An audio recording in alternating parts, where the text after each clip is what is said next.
Ladies and gentlemen, welcome back to the fourth episode of Ball Dominance. Now, before we start, I just want to say happy 4th of July to everyone. I just want to say that you guys could be doing anything with your day today and you decide to watch me, which I think is just absolutely amazing. And I appreciate everybody that's watching today. Or if you're watching tomorrow, the day after, who really cares? You're watching and I appreciate it. Now, we have a lot that I am excited to talk about today. Today, I'm going to be doing my way too early East and West standings prediction. I'm also be going to do 5 players that I would be watching closely in Summer League. There are combining 2 different role players to make an all-star player, and I am reacting to NBA rumors. There is a lot going on in this episode. Please just stick around, wait, grab some... Don't go anywhere. There's a lot to be going down in this episode, and I will see you guys after the break. Okay, so the last time we did a rumor reaction, it was at the end of the episode. We're actually going to start out with a rumor reaction to start the episode because I feel as though the other things I'm going to talk about is going to be a little bit deeper in depth. These are just like instant reactions to some rumors that I saw on Hoops Hype.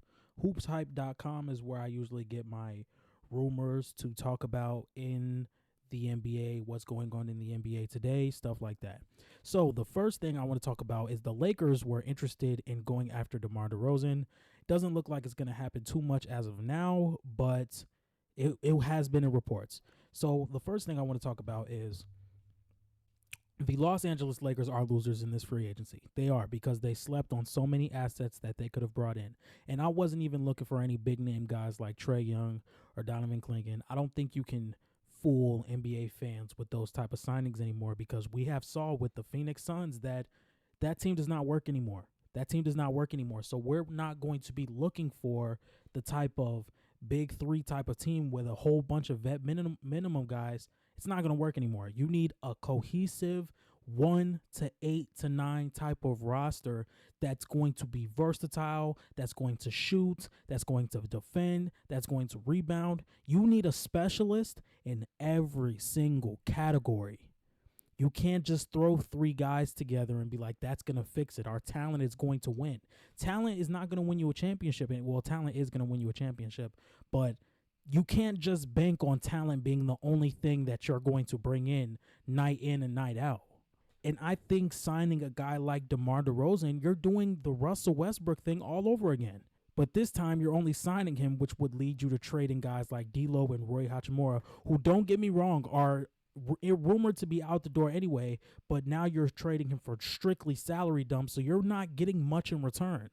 I just don't think the Lakers are. I'm just glad that this move did not get done. DeMar DeRozan is another guy who cannot space the floor as well, which is something that the Lakers said they needed. JJ Redick came out and said that the Lakers need to stretch the floor a little bit more, and the fact that you would bring in DeMar DeRozan, which does not help that at all. That probably means you're not bringing in a center because you feel as though you need to stretch the floor more. You were dead last in 3-point attempts a game at 31.3. That probably does not get better.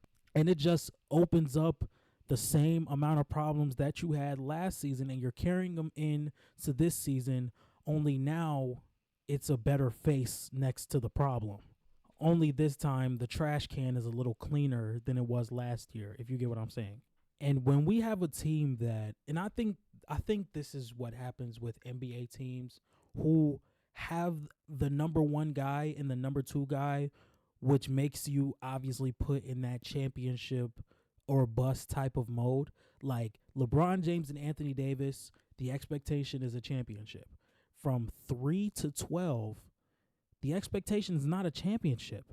The roster around the two is not accustomed for a championship. Let's look at the Golden State Warriors. The number 1 is Steph Curry. When you have a number 1 in Steph Curry, the expectation is a championship. But when you have the number 2 to number 10 around those said players, that the way they are, which are the players they are, you look at it and be like, this is not a team that can win. This is not a team that can win. So they're going to go for the haymaker moves. They're going to try and trade for PG. They're going to try and bring in DeMar DeRozan. They're going to make rumors about Trae Young. They're going to make rumors about Donovan Mitchell. It's either going to happen or it's not. But when you have the roster that you have, the very few quality guys you have on the team are probably gone to bring in said superstar. So you have to think about it as in such. And it doesn't make it any better that the Lakers struck out on every single player that they had eyes on. LeBron took a mid-level exception so the Lakers could go bring in these guys, and the league did not care. It's just like LeBron does not run the league anymore. He really does not run the league anymore. And it's just like people would wait until they knew where LeBron was going. The 2018 free agency, when we knew LeBron was not staying on the Cavs. People were like, okay, as soon as I figure out where Bron's going, that's when I'll figure out where I'm going. It's not the same anymore. People do not fear LeBron the way they used to, which is completely fine. I mean, he's 40 years old, but I don't want to get into a whole different conversation. Let's get into our next rumor. The Golden State Warriors are trying to trade for Lauri Markkanen. Now, I believe Danny Ainge is the GM for the Utah Jazz, and after seeing the haul that Mikal Bridges got, that the New York Knicks gave away for Mikal Bridges, I find it very hard to believe that the Warriors can build a similar package to go get a guy like Lauri Markkanen. And is it really worth giving up 4 to 5 first-round picks and Jonathan Kuminga for Lauri Markkanen, and it still does not make you a championship team? Because we have to understand, the West is a different animal. I could understand if this Golden State team was in the East, I could make an argument that they could be a 4th or 5th seed. This Golden State team does not make the playoffs in my eyes, and they barely squeeze into the play-in.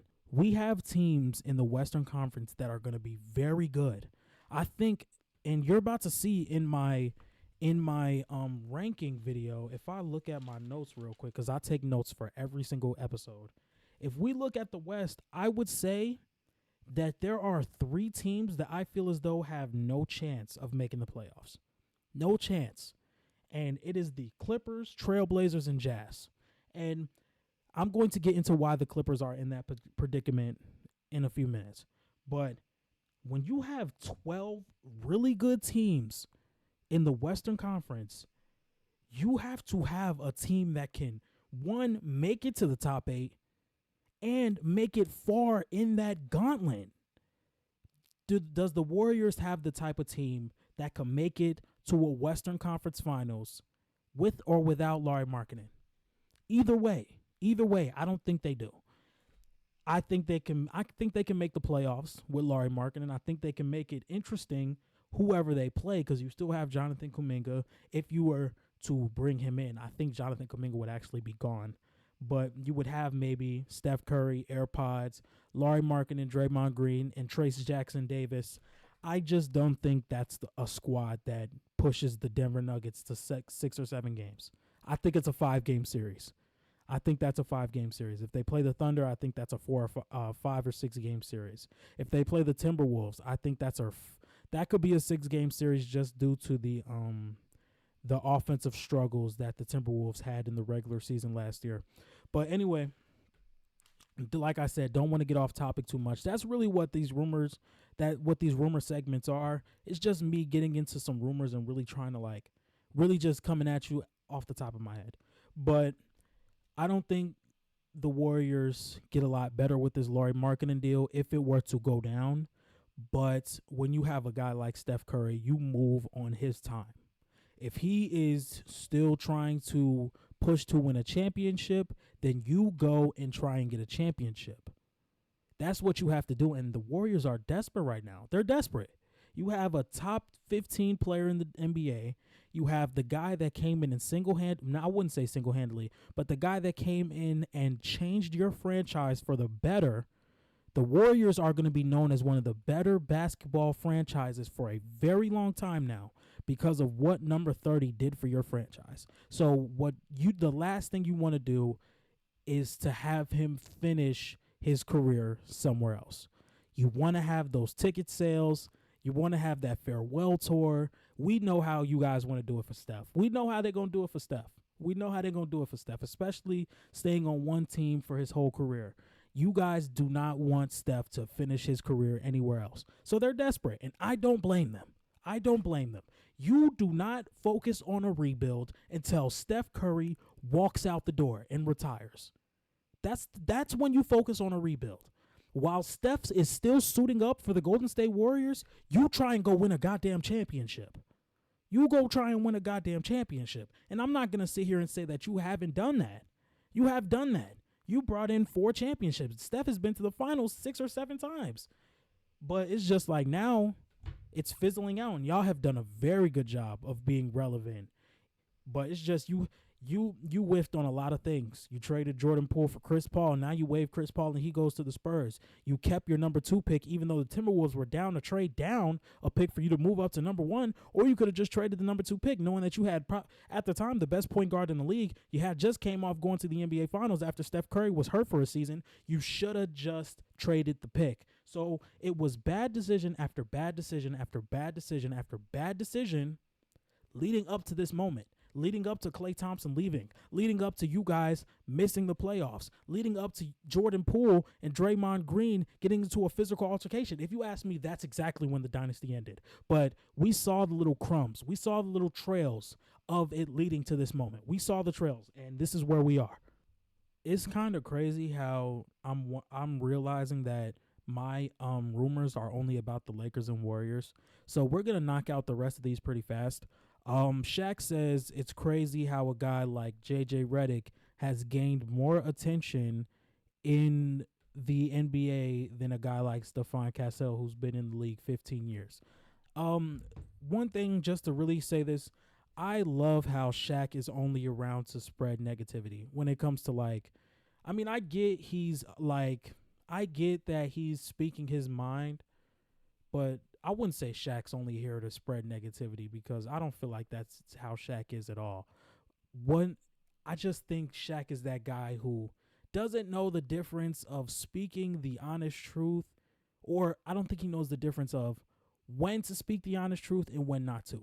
You don't tell Nikola Jokic that he did not deserve the MVP 10 minutes after he just found out he won it. You don't do that. You don't do that. I don't care if it was what you felt was right at the time. That's just not something you do. That's just not something you do. Shout out to Shaq, though, one of the greatest of all time. Great player, but it's just not what you do. It's not what you do. Anyway, like I said, I think the Los Angeles Lakers really picked up on JJ because of the potential. JJ is an excellent basketball mind who can really relate and try and connect with these NBA players due to the fact that he was recently in the NBA.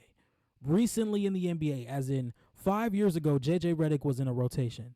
So it's like, that's where I am coming from. Like I said, I'm not in the Lakers front office. I am not helping the Lakers make any decisions. But going off of what I believe the reason they have swung with JJ Redick is because we don't know the ceiling on JJ Redick.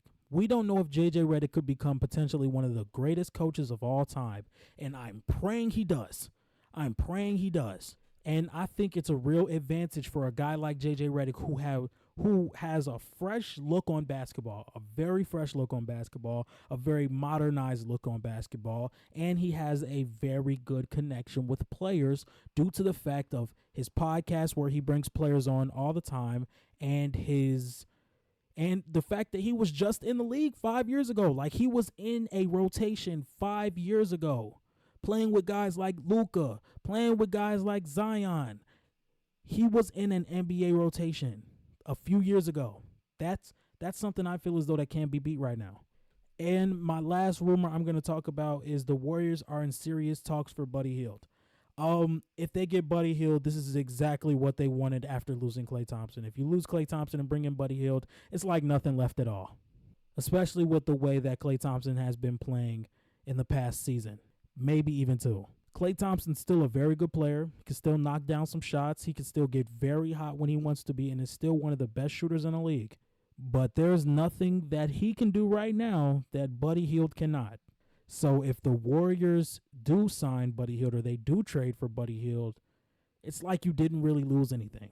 Only thing is, I really wish the 76ers would have kept Buddy Hield. I feel as though Buddy Hield could be what Michael Porter Jr. is to Nikola Topic. I feel as though Buddy Hield could be to Joel Embiid what Michael Porter Jr. is to Nikola Topic. Anyway, everybody, do not go anywhere. Next, we will be talking about what 2 role players can I put together to make an NBA All-Star. Don't go anywhere. It's coming up next. Okay, ladies and gentlemen, today we're going to be taking 2 role players and creating an All-Star. So here are the categories right here. We have the position, shooting, height, perimeter defense, interior defense, ball handling, playmaking, and IQ. So basically, I'm going to be taking 2 players, 2 role players, and making them all-star caliber players. Now, all-star caliber players can range from guys like Rudy Gobert, who are only good on the defensive side of the ball, guys like Devin Booker, who may be extremely lopsided. I'm not saying Devin Booker's a bad defender. I'm saying it may be extremely lopsided. Or let's just use Luka Doncic, for example. Luka Doncic is an extremely lopsided player to where he is a way better offensive player than he is defensive player. And then you have guys who are two-wayed. Guys like Anthony Edwards, who play fantastic defense and is also fantastic on the offensive side. Guys like Giannis Antetokounmpo, offensively phenomenal, defensively phenomenal.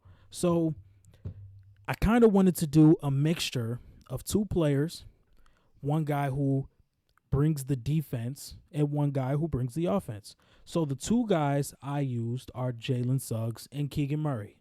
With a guy like Keegan Murray, I think this is the guy to set the record for most threes in a rookie season by any rookie in NBA history. With Jalen Suggs, we know the type of player we're getting: the perimeter defense, the scrappiness, the ability to fight over screens, the point guard, the scrappy guy, the guy that's going to do stuff that does not belong on the stat sheet. And I think if you pair these guys together, you're going to get a real legitimate all-star. If we talk about the different categories, for position, I'm going to have these guys play shooting guard. For shooting, I'm going to take Keegan Murray. Height, I'm going to also take Keegan Murray. Keegan Murray stands at 6'8". Now, he shot 35% this season on 6 attempts. He also shot 41% his rookie season on 6 attempts. So we know the jump shot is there. Maybe just this year he had a little bit of a kind of waking up year due to the fact that now that teams have the scouting report on him, they know he's going to shoot the rock. Maybe they closed out a little bit better on him. Maybe they were aware or fully aware of that now that they know it's not just a fluke. He went a full season going 41% on 6 3-point shot attempts a night. If we go with perimeter defense, I'm going to take Jalen Suggs. Interior defense, I'm going to take Keegan Murray. Now, one thing I want to say, Keegan Murray is not a slouch on the defensive side of the basketball. If you ask me, he may just be the best perimeter defender in the Kings starting lineup. But it's Jalen Suggs. I think Jalen Suggs made the all-defensive second team this season. For ball handling, playmaking, and IQ, I'm also going Jalen Suggs for all of those. Altogether, I do think this player can be a 20-plus point per game type of guy and be one of the better defenders in the league. With Keegan Murray's shooting form and how he can play off ball and with the ball in his hand, I think this would also be one of the better shooters in the league. I think these 2 players matched together can be a pretty comfortable all-star in the NBA. You guys let me know what you guys think in the comment section. Okay, so these are my standings for the East and Western Conference. Way too early. This is way too early. But it's the off season. It's time to get creative. It's time to just talk about a whole lot of things since you made this show 2 times a week knowing that the off season would get pretty boring after a while, but it's okay. It's okay. And we're going to start with the Eastern Conference. All right, we're going to start with the Eastern Conference, and I did 1 through 15. And first thing we're going to talk about are the teams that are out of the play-in. So from 11 to 15, I have the Hawks at 11, the Bulls at 12, the Hornets at 13, the Wizards at 14, and the Nets at 15. Now, one thing I want to talk about for each team, I'm just going to spend maybe a minute on each team. The Brooklyn Nets, they clearly have a direction. I think Cam Johnson will be off the roster. I think Dorian Finney-Smith will be off the roster. I do not necessarily think Ben Simmons will be off the roster unless there is a truly bad contract that needs to be moved for a team to take on Ben Simmons. And the only team I think that would be willing to do that would be the Chicago Bulls and trying to get Zach LaVine off the books. But the Brooklyn Nets aren't going to take Zach LaVine because they want that number 1 overall pick, or they want a top 3 pick. I don't think you send Ben Simmons over for Zach LaVine, where Zach LaVine probably pushes you. Him and Cam Thomas probably push you into being a 5th or 6th pick, and nobody wants that when you are trying to rebuild. Nobody wants the 5th or 6th pick. We don't want that, especially when you are in the real first year of a rebuild. I think the rebuild really started when they traded Kevin Durant, Kyrie Irving, and James Harden, but now you have your picks. So you are really in the first year of your rebuild. Next team we're going to talk about is the Washington Wizards. Now, the Washington Wizards are the 14th seed in my standings prediction. I'm going to do one of these every week, by the way, just so we can see how it fluctuates throughout the weeks, but all the way up into the very first game. But the Washington Wizards, I like their pieces. I like Bilal Coulibaly. I like Alex Sarr. Like Bub Carrington. I like the mentor role that Malcolm Brogdon can play for Bub Carrington and Keyshawn George. Don't necessarily like the mentor role that Jonas Valanciunas is going to put on Alex Sarr, because I feel as though their games does not correlate at all. But Jonas Valanciunas is just the older guy who you can put in, and he'll have some positive minutes for the Washington Wizards. Now for the Charlotte Hornets. This is a team I think can finish higher than the Chicago Bulls, because the Chicago Bulls have a top 10 protected pick this season, I think. So they're going to want to be in the top 10. They're not going to want to be chasing the playoffs. The Charlotte Hornets, though, I feel as though they've been in a rebuild long enough to the point where they can start aiming for the playoffs. And I think it really depends on their health. I think if they are healthy, they can be a top 10 seed in the Eastern Conference. It's the East. I mean, the East is getting better every year, but come on, from 9 to 15, they're pretty much interchangeable. So I think a healthy Hornets team, and if we're banking on Tijon Saloon to be the guy you really want him to be, if he comes in this season and he's hitting his jump shots, he's playing solid defense, he's getting to the rim effortlessly, who knows, they could make a run. Now, the Chicago Bulls, who I'm pretty sure they're banking on being bad this year, since, like I said, I think they have a top 10 protected pick this year. So you don't want to fall outside of the top 10 like you did this year. Therefore, you're not getting your pick. So they're probably going to want to be bad. Now, the Atlanta Hawks, I have them at 11 because I don't think their roster is full enough to be competing for a play-in spot, but Trae Young is not going to allow them to be one of the worst teams in the league. I just don't believe it. So I have them right outside the play-in. Wouldn't be surprised if they made it. Now, at number 10, I have the Toronto Raptors. The Toronto Raptors. Or as a matter of, at 10, I have the Toronto Raptors. So we're going to get into the play-in teams now. We're going to get into the play-in teams from 7 to 10. The 7th seed being the Indiana Pacers, the 8th seed being the Miami Heat, the 9th seed being the Detroit Pistons, and the 10th seed being the Toronto Raptors. I think the Toronto Raptors have a clear path now. Now, I actually do think they can make a play in this year, banking on the jump from Scotty Barnes, banking on the jump from RJ Barrett, banking on the jump from Emmanuel Quickley. You also bring in guys like Jacoby Walter, who could have been a lottery pick in this year's draft. I think that the Toronto Raptors have an identity. I think that they are going to play great basketball this season for their standard. I think they're going to play great basketball for their expectation. The expectation of this team is to be a bottom-tier team in the Eastern Conference. I think they are going to exceed that this year. I think Scotty Barnes takes that lethal jump that we've been waiting on him to take. I think RJ Barrett is a number 2 player on a playing type of team. I don't know if he's a number 2 on a championship team, but you have time to figure that out. I think Scotty Barnes is about to show the entire league that he can be one of the better players in the NBA. Now, with number 9, the reason I have the Detroit Pistons making the play-in this year, like I said, they have the pieces. They have more than enough pieces on this team to make a play-in team in the Eastern Conference. Like I said, once we get out of the top 8 teams, the East is wide open. The last 2 spots in the play-in are wide open.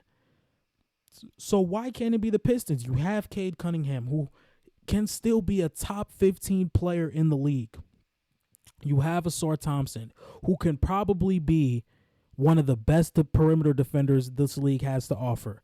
You have guys like Jalen Duren, who I think is always going to be a lob threat. You have guys like Ron Holland, to where if he can get that jump shot together, he could be the best player out of this draft class. So I'm not going to count the Pistons out whatsoever.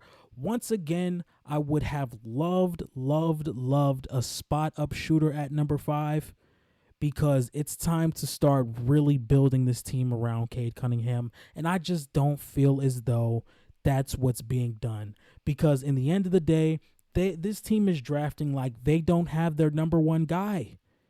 The Detroit Pistons are drafting players like they don't have their number one guy. I don't think they drafted somebody yet who fits next to Cade Cunningham. And it's like, when we look at guys from the 2021 draft, you have guys like Jalen Green. I think Alperen Sengun was in that draft. Keegan Murray. These guys are in teams that fit them. Cade Cunningham's looking around. Or Scotty Barnes was in that draft. Evan Mobley.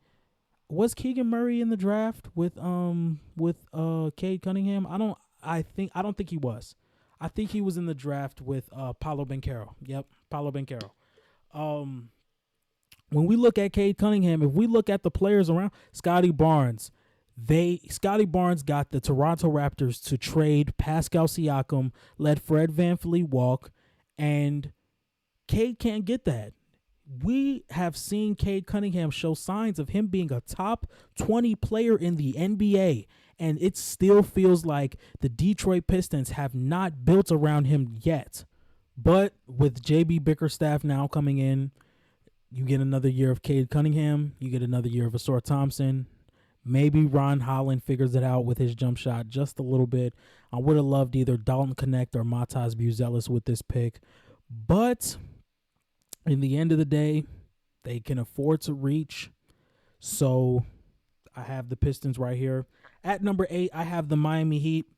And when we look at the East, a lot of teams got better. Even if they did not make a move, some of these teams got better. The Pacers, you would not say they made a significant move, but them getting better was them having experience in the playoffs. The Milwaukee Bucks did not get much better, but you still have the best player in the Eastern Conference. The Heat don't have either one of those. Their Jimmy Butler, well, they do have playoff experience, can't get me wrong, but they did not get better. Roster-wise, Jimmy Butler is only getting older. And you don't have the pieces to go win a championship. Jaime Jaquez is great. Nikola Jovic is great. Bam Adebayo is amazing. Tyler Hero can be amazing when he wants to be. Duncan Robinson can be amazing when he wants to be. This is not a championship team. And to the point where it's like the Magic getting KCP, I would significantly put them over you guys. The Pacers, with their playoff success, Tyrese Halliburton and Pascal Siakam taking a full offseason to really figure things out. The way Tyrese Halliburton looked before the injury, which I'm still clinging on to, the Pacers are better. And I just don't like what Miami's doing. They're literally letting Jimmy Butler ride out, and he hasn't really done anything for this franchise. This franchise is used to winning championships. And it's like, yeah, it's cool. We got a cool playoff run. We were one of the only 2 teams to make the finals as an 8th seed. Woo-hoo, bam, bam, hoorah. But what has Jimmy really done for the Miami Heat? What has Jimmy Butler really done for the Miami Heat? Like, really, like, honestly, yeah, you gave us a couple of cool runs, but nobody's going to remember that in 20 years. Nobody's going to remember that. Maybe I will, but it's just like, yeah. Anyway, the Indiana Pacers.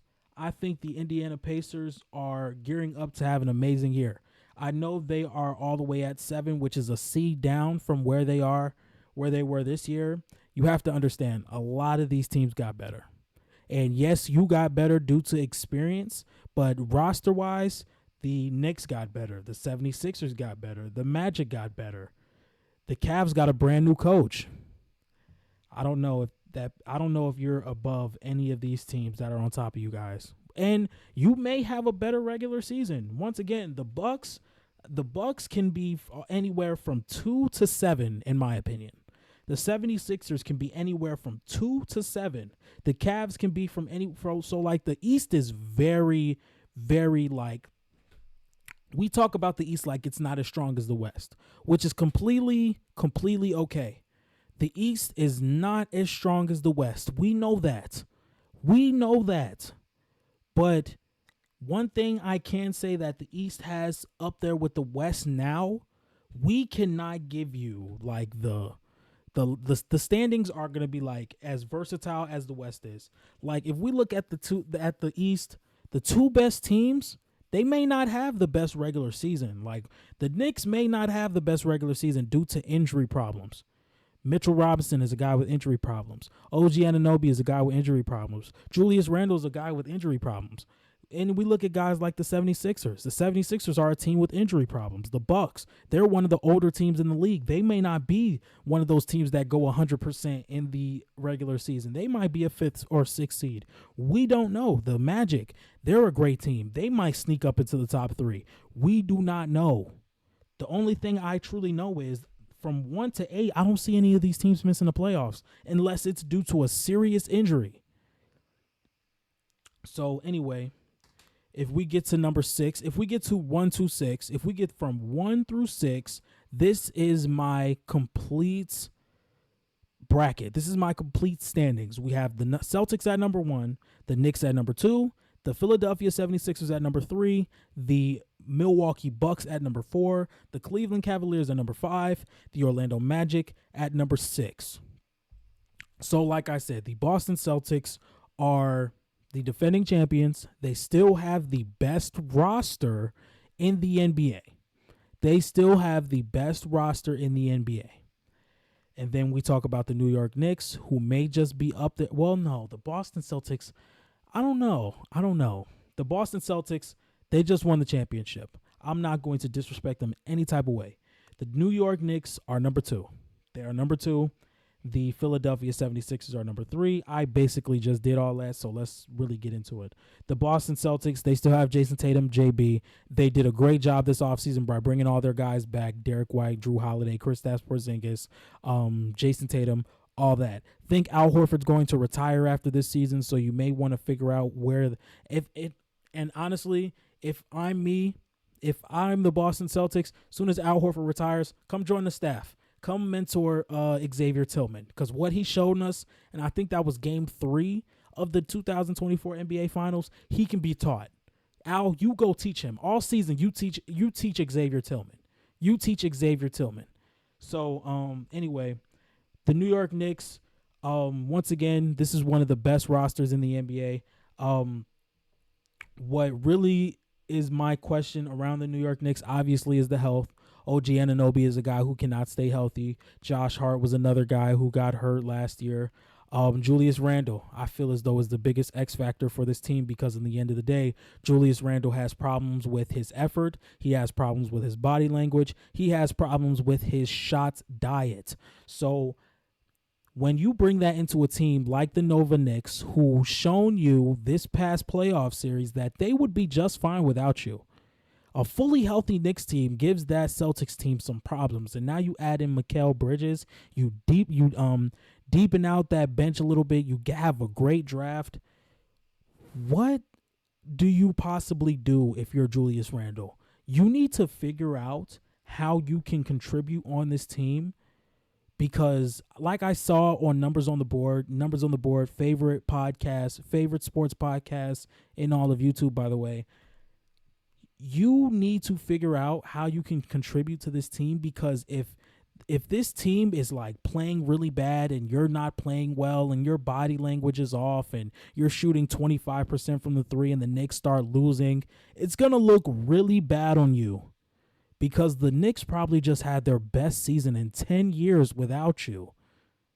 And if they come back and they're completely disappointing while you're on the court, that's not going to look good. That's not going to look good at all.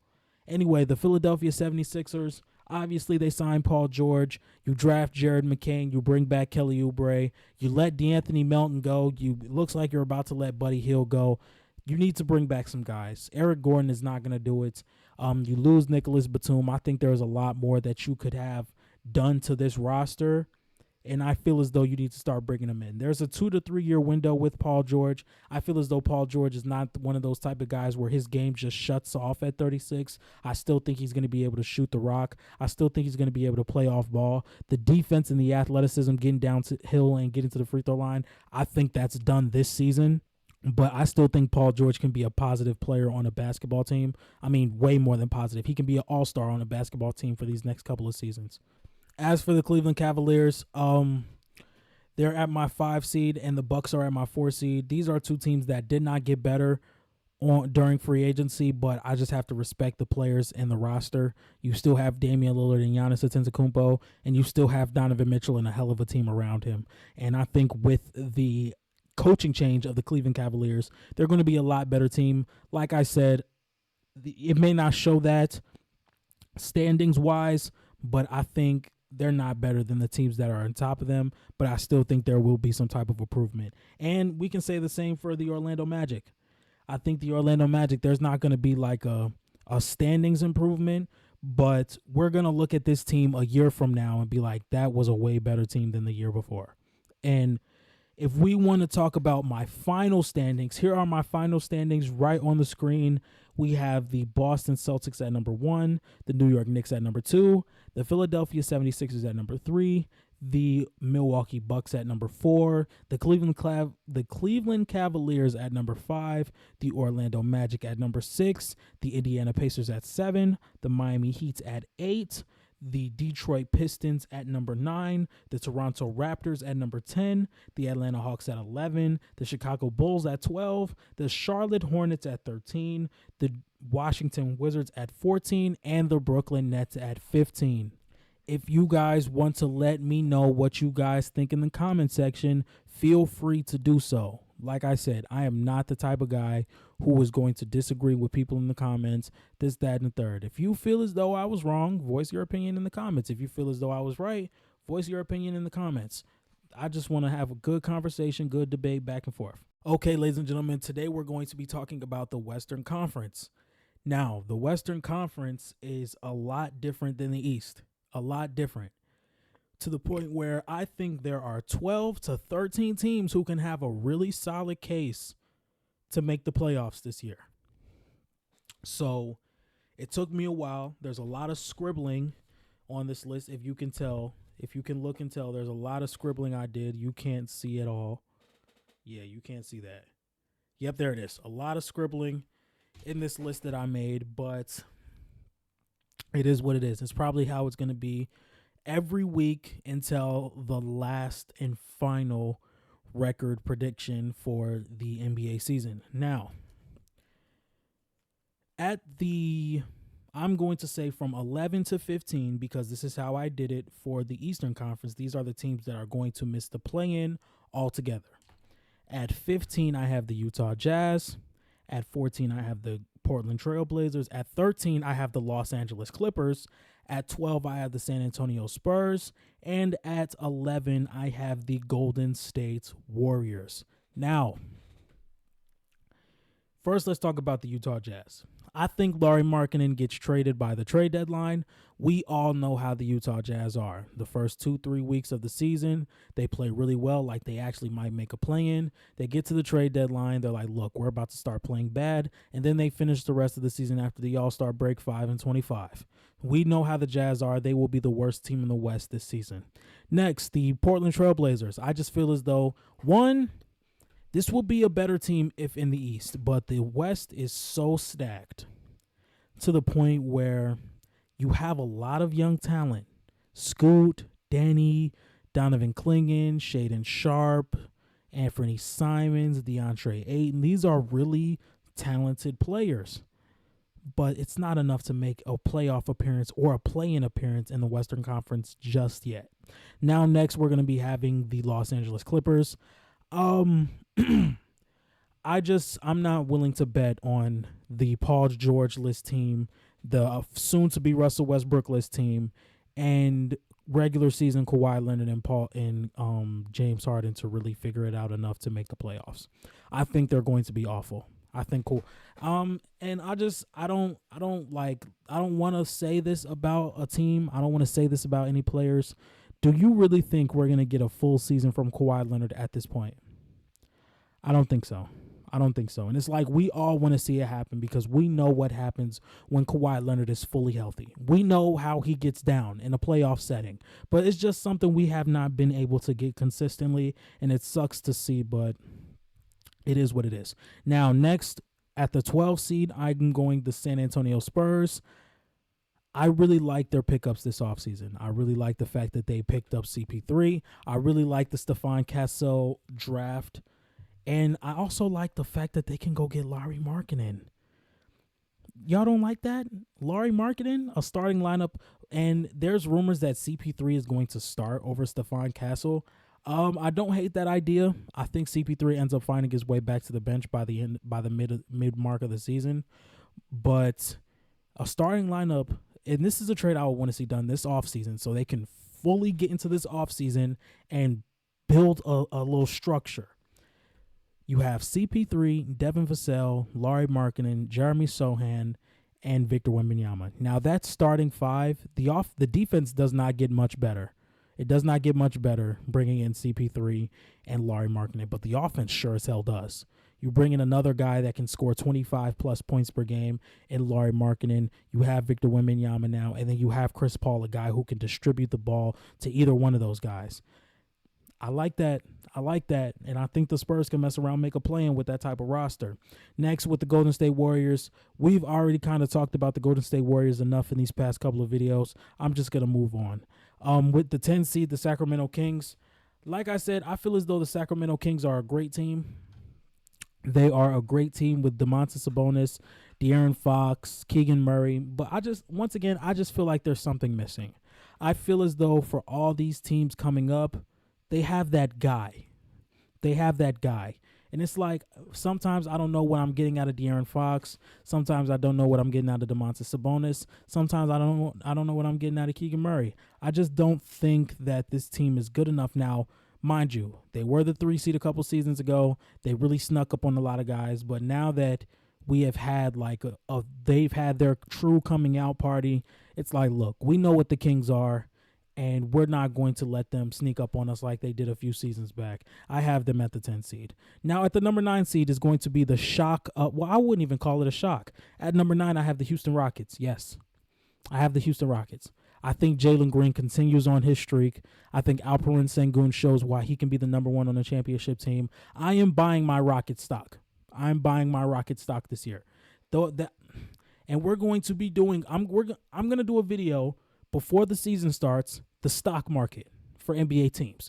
Which stock market has gone up, which stock market has gone down. We're going to be talking about that for all 30 teams. Stock market up, stock market down, stock market that stayed the same. The Houston Rockets stock has went up a lot in the past 18 months. I'll tell you that. And I'm fully invested. Now, number 8, I'm going to take the Memphis Grizzlies, which I think 6, 7, and 8 can be completely rearranged. I think it could be completely rearranged. And to be completely honest, my 6th seed is the Lakers, my 7th seed is the Suns, and my 8th seed is the Grizzlies. Those teams could be rearranged. The Grizzlies could be 6th, the Suns could be 7th, the Lakers could be 8th. It could be any way. It could be any which way. I think the Grizzlies, they whiffed on the draft badly. You definitely wanted Donovan Clingan. That is the pick where it's like, damn, if we could go back, we probably would have traded up to number 5. I mean, and in the end of the day, I wasn't in the draft room, so I'm not sure how much calls they made to try and trade up, because we knew as soon as Donovan Clingan made it to 7, he was going to the Portland Trail Blazers. And it's like, how much were you truly willing to give up to go get a guy like Donovan Clingan? And then the end of the day, you could have traded back. But it's like, in the end of the day, who was willing to trade up to number 9? Who was really willing to trade up to number 9? Because what was on the board past number 9, or what was on the board at number 9 that you felt as though you could not get at 14?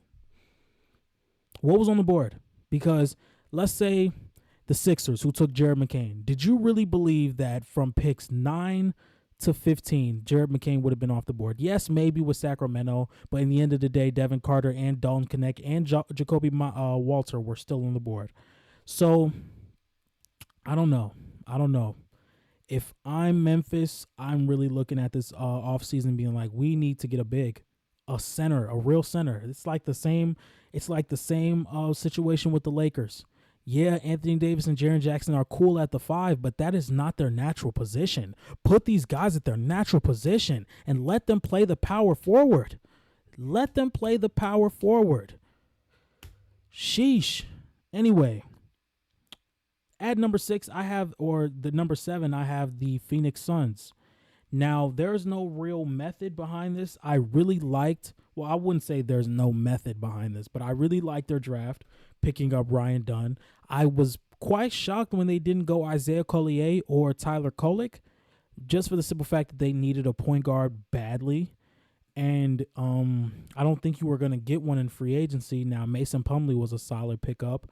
I think Royce O'Neal, they re-signed him as well, but they're just going to be running it back with the same team. Now you have an older Kevin Durant, you have an older Bradley Beal who already couldn't stay on the floor. I don't know how lucky they're going to get with Grayson Allen being the best shooter in the league 2 years in a row. I definitely wouldn't put my money on it. I just don't like this roster. They don't fit. They're 2 out of their 3 best players overlapping roles, and then you have your franchise player playing out of his position. That's enough. That's enough to tell you that they're not going on a playoff run. You have your franchise play. It's gotten so bad. Your franchise player is not playing his position.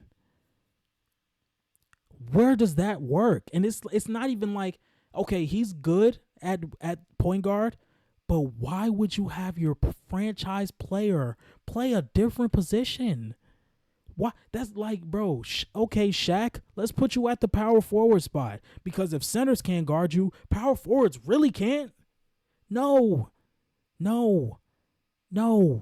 That's ridiculous. I don't get that. You have your franchise player playing the point guard position, not playing his position. And it's not even because, and I'm not saying this because I don't think Devin Booker can do it, because in the end of the day, I understand that the NBA is versatile. The NBA is starting to become positionless basketball, because Nikola Jokic, on paper, says he's a 5. He's the point guard for that team. I understand that. But in the end of the day, this is your franchise player. It did not work with him playing the point guard this year. It did not. He's a good playmaker, but he's not point guard worthy. One thing that I would really like to see is a lineup with Devin Booker, Bradley Beal, and Kevin Durant all moving off ball. Let's say they're playing against the zone, and Kevin Durant sitting in the middle of the floor, and you have Bradley Beal and Devin Booker playing off ball. It's either you have to overcommit to the off-ball players in Devin Booker and Bradley Beal, or you have to overcommit against one of the best scorers basketball has ever seen, going one-on-one in the middle of the floor. But I feel as though a point guard needs to be on that floor. And they just didn't get it. And it's kind of disappointing. But anyway, we have the Los Angeles Lakers at number 6. Not going to say too much about them. I've said a lot about them in recent videos. Same with the New Orleans Pelicans that I have at number 5. Not going to say too much about them either, because we have seen them I have said a lot about them in recent videos. Next thing, this is my top 4. The Nuggets at number 1, the Dallas Mavericks at number 2, the Thunder at number 3, and the Minnesota Timberwolves at number 4. Let's start with the Denver Nuggets. Why do I think the Denver Nuggets will still be at the top of the Western Conference even without KCP? I think Christian Brown is going to generate a lot more open looks now that he will be playing next to Nikola Jokic in the starting lineup. There was a lot of minutes where Christian Brown was not on the floor with Nikola Jokic where he could generate open looks. Christian Brown is now going to be the poison guy in the starting lineup. Other than Aaron Gordon, Christian Brown is going to be the poison guy in the starting lineup. Yes, I said it twice because I want people to understand when you have a player that young in Christian Brown who did not necessarily shoot the ball well in the NBA playoffs, he's going to be the poison guy because we know that there are certain players on teams to where if they start making their threes, that team becomes very hard to beat. When Draymond Green is making his threes back in the prime Golden State Warriors days, that team became very hard to beat. When Aaron Gordon is hitting his threes, that team is very hard to beat. So Christian Brown is probably going to be the poison guy. He's like, okay, if Christian Brown beats us, shake his hand, we go back to the locker room, and we get ready for the next game. Christian Brown is about to have a lot of open looks, and if he can knock down those at a league average percent, still be the athletic guy, the high energy guy that comes in, the Nuggets will be just fine. They still have the best player in the league. I don't care what happened against the Minnesota Timberwolves. Nikola Jokic is still the best player in the league. He is still the best player in the league. Next, we're going to have the Dallas Mavericks. I love the signing of Klay Thompson. If you put Klay Thompson in that scenario against the Boston Celtics cannot guard them the same.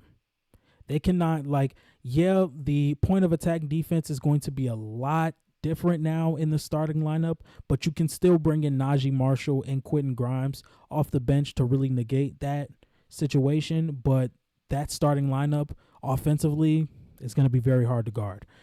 Defensively, I don't love it. I don't love that starting five defensively. You're asking a lot of PJ Washington now. You're asking a lot in a playoff series. Now, number 3, I still have the Oklahoma City Thunder. Now, the Oklahoma City Thunder could go back-to-back and be the number 1 seed. I probably will lean towards that the more we get into this because I feel as though they have the best roster top to bottom in the NBA all across the board. I feel as though they have the best roster. There is not a weakness in this there's not a weakness in this team anymore. There's not a weakness. There's not one. Anyway, and the last but not least, I have the Minnesota Timberwolves. I think with the Mavericks resurgence and the pieces they were able to pick up, their defense still stays the same, and their offense got a lot better. I don't think the Timberwolves have gotten a lot better. And this is a team that is in the second apron, won't get you wrong. I loved what they did with Robert Dillingham. Can't get mad at that at all. But with the West being so good, I have them at number 4 for the Western Conference.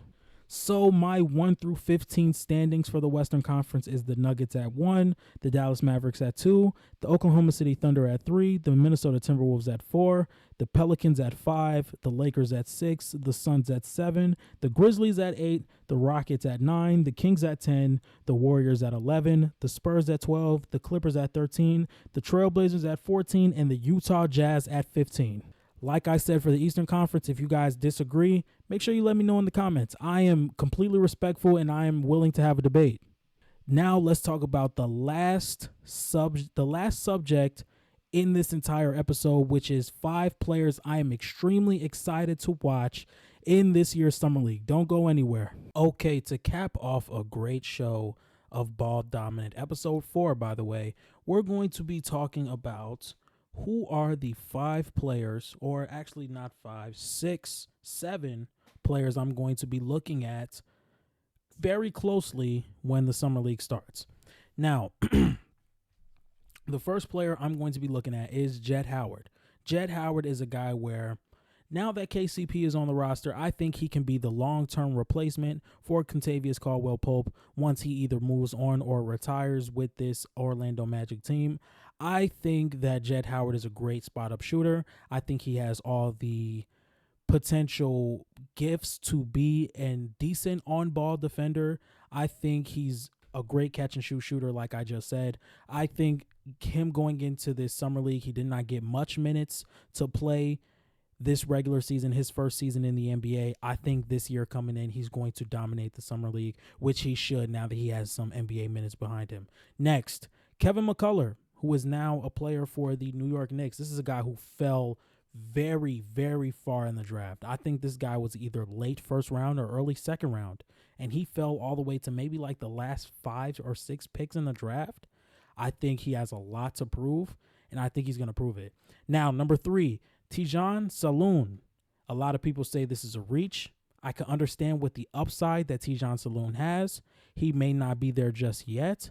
I wouldn't have spent my number 6 pick on him, but this is where I would like to be proven wrong, because I think Tijan Saloon is a very exciting player to watch. I think he can be one of those guys that come into the NBA and he's immediately fun to watch, especially if he can build that downhill game and he can build that jump shot, already being 6'10" and has all the keys to be a great defender up top and down low.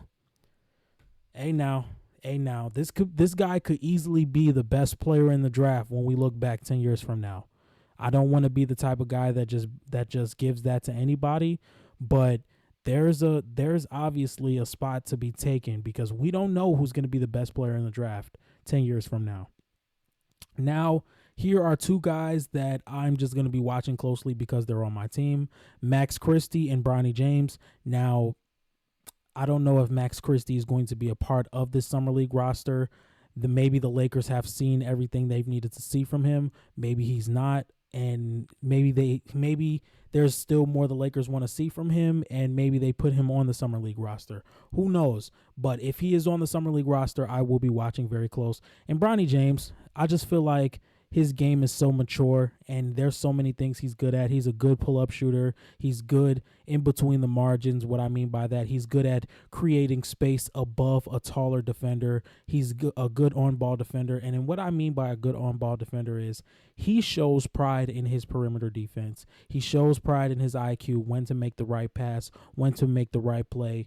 And I think all that's going to translate. And then my 2 favorite guys from the draft class this year is Kel'el Ware and Jared McCain. So I'm going to be watching pretty close on those guys, because those were my 2 favorite prospects going into the 2024 NBA draft.